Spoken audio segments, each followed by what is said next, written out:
Hello friends, welcome back to another video. Today I will continue to rank and rate every sunscreen I have used in my entire life. In the previous video, I have covered inorganic/mineral sunscreens.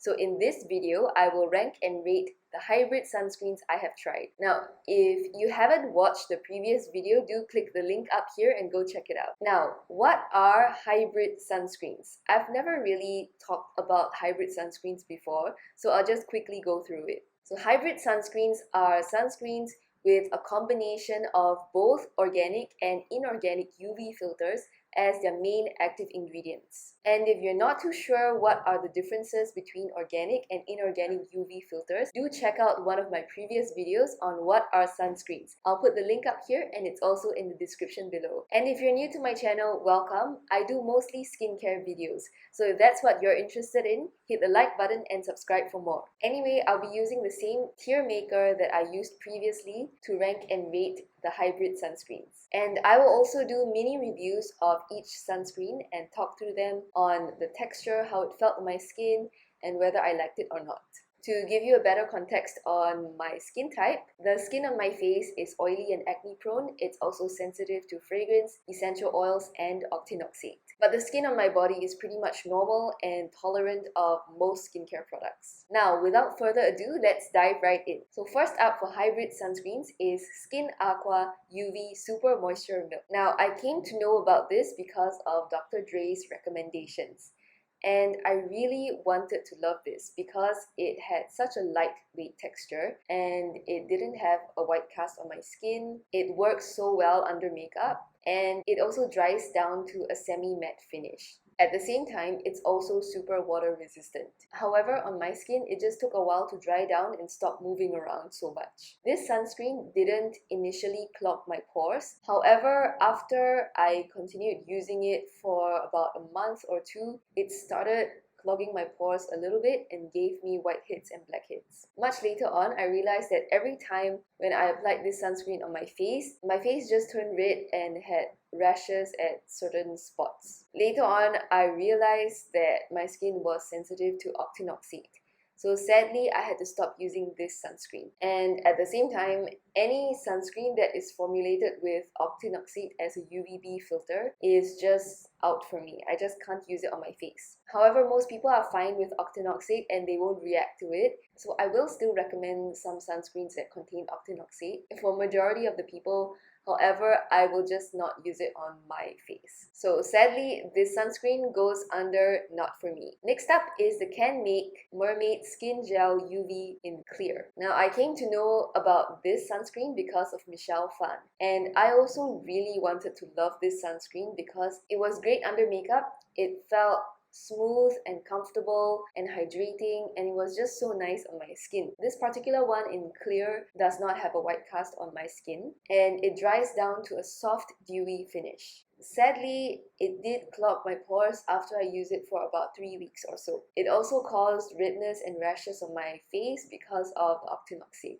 So sadly, this is also not for me. Next up, we have a few Biore sunscreens. The first two Biore sunscreens are the Biore UV Aqua Rich Watery Gel and Watery Essence. These two used to be my favorite sunscreens that I kept on repurchasing and recommending to people until my skin became sensitized to octinoxate. And I realized that perhaps it was the fragrance or essential oils in this particular sunscreen that caused me to become sensitized to octinoxate, which I was not sensitive to before. However, it's really sad because these sunscreens were incredibly lightweight, breathable, they felt so nice on my skin, they were water resistant as well, and it just felt like nothing on my skin when I applied it. At the same time, it was also hydrating and it had no white cast. These two sunscreens were also super affordable and great under makeup. So these two were perfectly fine for me until one day my face just turned red every time I applied the sunscreens. So sadly, they go under not for me. Next up is the Biore Oil Control Base UV. I didn't buy this sunscreen, but I tried a sample-sized bottle of it. It was really great under makeup. It primed my skin well and it gave me a smooth and matte finish. However, it clogged my pores really badly. I started getting blackheads and whiteheads and also some red pimples about 1 or 2 days after I tried this, so I decided not to buy a full-size bottle of this. Now, at that time when I tried it, my skin was not sensitized to octinoxate yet, so I didn't develop any kind of allergic reaction to it. So this one also goes under not for me. Next up is the Biore UV Athlizm Skin Protect Milk. I tried a sample bottle of this as well and just decided not to repurchase it, mainly because it clogged my pores and broke me out. However, it was super lightweight and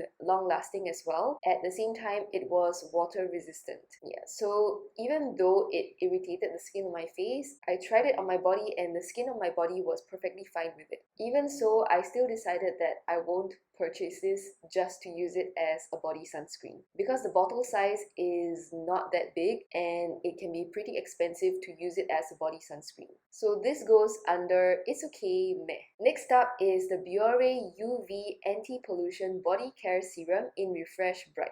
I really liked using this as a body sunscreen. What drew me to this initially was that it was incredibly cheap and affordable.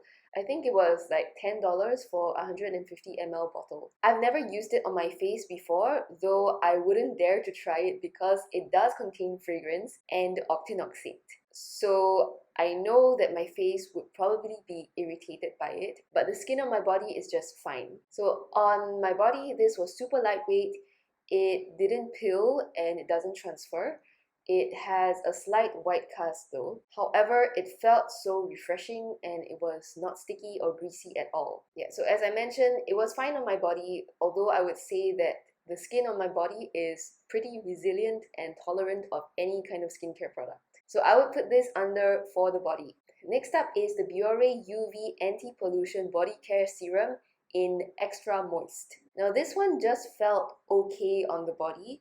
It was moisturizing and hydrating and also lightweight, but it wasn't as refreshing or light as the Refresh Bright version of this. So I would say that I liked it, but not as much as the previous one. So this also goes under for the body. Next up, we have quite a number of sunscreens from Anessa. First up is the Anessa Perfect UV Sunscreen Skincare Milk. Now, a lot of people really love this sunscreen, but somehow I just didn't like it. I bought the 2018 version of this sunscreen when I went to Japan, and I thought that it would be lightweight because of its milky, runny texture. However, it just felt somewhat greasy on my skin, and it also clogged my pores and gave me whiteheads, blackheads, and pimples. This did not have a white cast on me, and it is water resistant like all the other Anessa sunscreens. Next up is the Anessa Perfect UV Sunscreen Skincare Gel. This one had a much better texture than the milk version. It did not have a white cast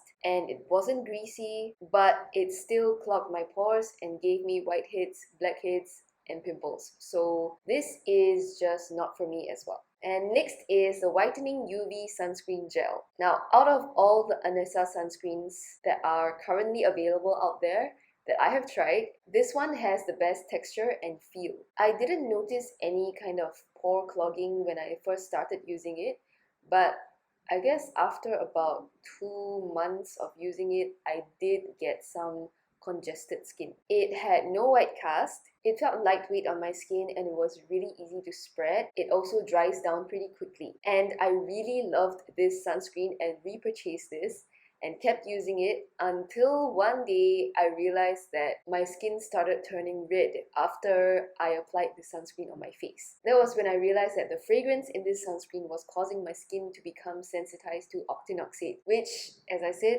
I was not previously sensitive to until I started using sunscreens that contained both fragrance and octinoxate. So when I realized that, I stopped using this sunscreen, and I also stopped purchasing any facial skincare product that contains fragrance and essential oils, just so that my skin would not become sensitized to any other ingredient. So this one sadly goes under not for me. Okay, next is the Anessa Perfect UV Sunscreen Mild Milk. There were 2 versions of this that I tried. One is the 2018 version and the other one is the reformulated 2020 version. This one had a milky texture and it had a slight white cast on my skin, though I didn't mind the white cast. So when I tried the 2018 version, I really hated it because it just didn't seem to dry down on my skin at all. So for the 2018 version, I stopped using it on my face and just finished it off on my body and thought that I will not ever go back to this sunscreen again. However, when I saw that they reformulated this in 2020, I decided to give this sunscreen a second chance. So the 2020 version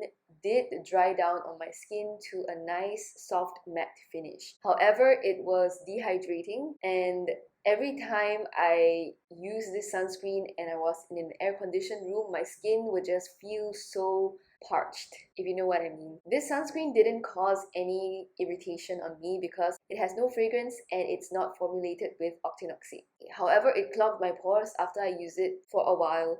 So unfortunately, I'm not giving this sunscreen a third chance. I'm gonna put it under not for me. Next is the Anessa Essence UV Aqua Booster, and that is the one in the silver bottle. I received this in the form of a sample bottle from a good friend of mine. At the time when I used it, I really loved the texture and how it felt on my skin. It dries down to a soft matte finish, and it worked so well under makeup. It also did not have a white cast. However, sadly, I think at around 2018 or 2019, Anessa decided to stop formulating this sunscreen. And also, now that my skin has become sensitized to octinoxate, I don't think I will repurchase this even if they decided to reformulate this. So sadly, this goes under discontinued. Okay, that is all for Anessa sunscreens. Now we move on to the Innisfree Intensive Long-Lasting Sunscreen EX. I bought this only once in my life just to try it out, and I just didn't really like it, sadly. It felt a bit heavy on my skin even though it was marketed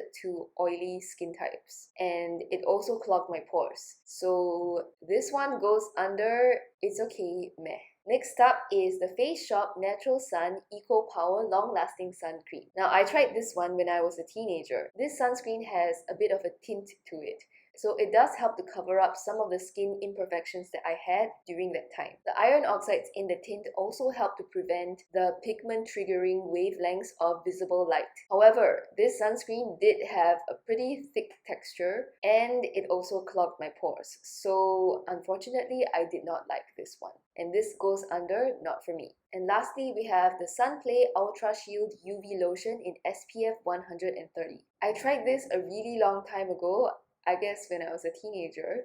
Back then, it felt heavy and greasy on my skin, even though it dried down to a matte, chalky finish. I didn't like it then, and I didn't consider repurchasing this sunscreen. Although actually now that I had a closer look at the full ingredient list, the ingredient list actually seems pretty okay, especially for oily acne-prone skin. It is formulated without any of the usual ingredients that will typically trigger acne on my skin. Although I'm really just not particularly inclined to give this sunscreen a second chance, and that is mainly because of octinoxate. So this goes under it's okay, meh. Okay, and that is it for my ranking and rating of hybrid sunscreens. And as you can see, there aren't any hybrid sunscreens in the very top tier for me, because somehow these hybrid sunscreens just don't seem to work so well on my face, although there were some that worked so beautifully on the skin of my body. However, as I have mentioned previously, just because some sunscreens didn't work for me doesn't mean it will not work for you either. Especially if you don't have oily acne-prone skin, or if you're not particularly sensitive to fragrance or essential oils or octinoxate. Some of these sunscreens that didn't quite work out for me might work for you. So you may or may not want to consider using some of the sunscreens even though they didn't work well for me, and if they just appeal to you. Of course, the sunscreens that I really loved on my body might work well for you as body sunscreens or as facial sunscreens as well. And as usual, all products I have mentioned, except for those that are discontinued, are in the description below. And of course, there could be really wonderful hybrid sunscreens out there that work well on my face. However, I have already found my favorite sunscreens that work beautifully on my face, so I'm not so inclined to try so hard to find a hybrid sunscreen for my face. So I will just stick to those that I really love anyway. And if you're wondering what are the sunscreens I really love, do stay tuned for more, because you will see them in the next video where I rank and rate every single organic sunscreen I have used in my life. So remember to like, subscribe, and stay tuned for more. Bye!